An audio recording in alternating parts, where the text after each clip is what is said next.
इस समांतर अनुक्रम का अगला पद क्या होगा? तो यहाँ पर हमें एक समांतर अनुक्रम के 4 पद दिए गए हैं और हमें इसका अगला पद पूछा गया है।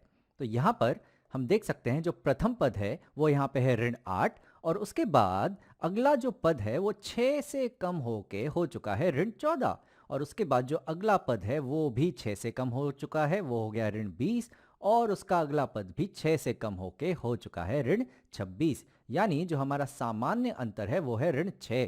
तो जो अगला पद होगा वो भी 6 से कम होगा, तो ये हो जाएगा ऋण 26 ऋण 6, यानी कि हमारा अगला पद होगा ऋण 32। चलो एक और प्रश्न करते हैं। तो ये रहा हमारा अगला प्रश्न। यहाँ पर भी हमें दिया गया है कि इस समांतर अनुक्रम का अगला पद क्या होगा। तो यहाँ पर हमें समांतर अनुक्रम के 5 पद दिए गए हैं और हमें छठवां पद निकालना है। तो यहाँ पर भी अगर हम देखें तो प्रथम पद है यहाँ पर 2, उसके बाद ये 3 से घटकर 3 से कम होकर हो चुका है ऋण 1 और 3 से कम होकर हो चुका है ऋण 4, 3 से कम होकर हो चुका है ऋण 7 और फिर से 3 से कम होकर हो चुका है ऋण 10। यानी जो हमारा सामान्य अंतर है वो है ऋण 3, क्योंकि हर पद 3 से कम हो रहा है। तो जो अगला पद है वो भी 3 से कम होगा, तो वो आएगा ऋण 10 और ऋण 3, यानी ये हो जाएगा ऋण 13। तो इस तरह से हम समांतर अनुक्रम के अगले पद निकाल सकते हैं।